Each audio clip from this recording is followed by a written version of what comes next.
So friends, welcome back to the my new video guys and my YouTube channel guys. Today friend, we are going to talk about guys Poco phone guys tag size setting guys. How can we customize, means how can we set guys our tag size setting according to ourselves guys. How can we use Poco phone tag size setting? Today I will show you in this video guys. So before starting video friend, first of all go and subscribe the channel guys, click the bell icon, like the video.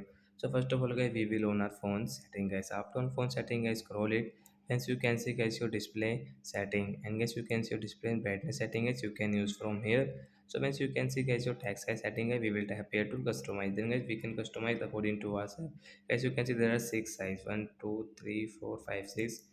XL guys, small, large, and XL large and double XL large size means to big size guys. You can customize according to yourself in your Poco phone. So if I click on the small size, of hence you can see your small size. So like that guy, we can customize our tag size according to ourselves. So that's it guys. Thanks for watching the video. Bye guys.